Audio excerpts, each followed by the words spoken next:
নমস্কাৰ। অসমৰ ভূগোলৰ 12 নম্বৰ খণ্ডৰ আজি প্ৰথম প্ৰশ্নটো হৈছে টুকলাই চাহ গৱেষণা কেন্দ্ৰ অসমৰ ক'ত অৱস্থিত? ইয়াতে 4টা অপশ্যন দিয়া আছে। এ দিয়া আছে শিৱসাগৰ, বি দিয়া আছে যোৰহাট, চি দিয়া আছে ডিব্ৰুগড়, ডি দিয়া আছে গোলাঘাট। এই 4টাৰ ভিতৰত শুদ্ধ উত্তৰ কোনটো হ'ব? ইয়াতে শুদ্ধ উত্তৰটো হ'ব অপশ্যন বি যোৰহাট। টুকলাই চাহ গৱেষণা কেন্দ্ৰ অসমৰ যোৰহাটত অৱস্থিত। মণিৰাম দেৱানে স্থাপন কৰা চীনামৰা চাহ বাগিচা অসমৰ ক'ত অৱস্থিত? ইয়াতে 4টা অপশ্যন দিয়া আছে। এ দিয়া আছে গুৱাহাটী, বি দিয়া আছে গোলাঘাট, চি দিয়া আছে যোৰহাট আৰু ডি দিয়া আছে ধেমাজি। এই 4টাৰ ভিতৰত শুদ্ধ উত্তৰ কোনটো হ'ব? ইয়াৰ শুদ্ধ উত্তৰটো হ'ব অপশ্যন চি যোৰহাট। মণিৰাম দেৱানে স্থাপন কৰা চীনামৰা চাহ বাগিচা অসমৰ যোৰহাটত অৱস্থিত।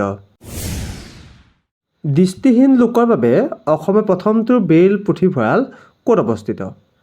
ইয়াতে 4টা অপশ্যন দিয়া আছে। এ দিয়া আছে মৰিগাঁও, বি দিয়া আছে বঙাইগাঁও, চি দিয়া আছে গুৱাহাটী, ডি দিয়া আছে শিলচৰ। এই 4টাৰ ভিতৰত শুদ্ধ উত্তৰ কোনটো হ'ব? ইয়াত শুদ্ধ উত্তৰটো হ'ব অপশ্যন চি গুৱাহাটী। দৃষ্টিহীন লোকৰ বাবে অসমৰ প্ৰথমটো ব্ৰেইল পুথিভঁৰাল গুৱাহাটীত অৱস্থিত। ডিজিং মহোৎসৱ অসমৰ কোন ঠাইত অনুষ্ঠিত কৰা হয়? ইয়াতে 4টা অপশ্যন দিয়া আছে।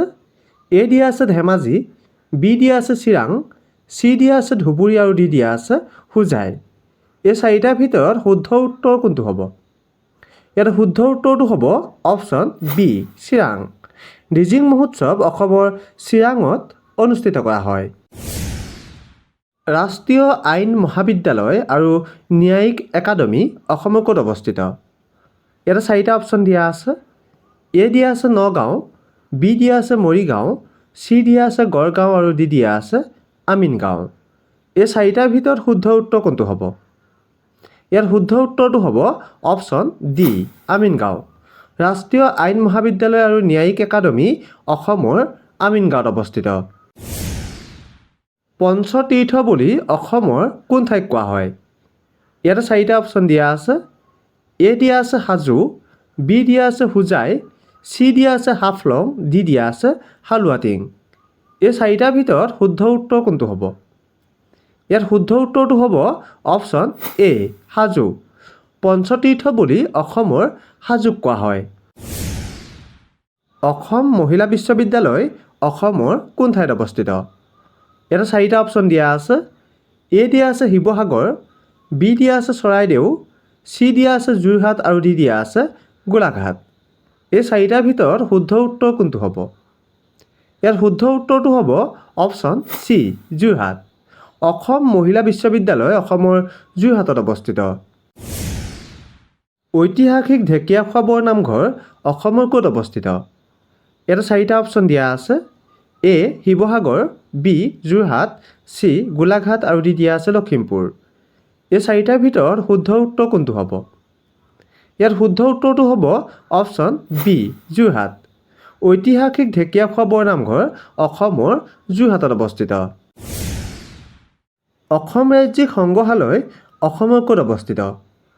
ইয়াতে 4টা অপশ্যন দিয়া আছে।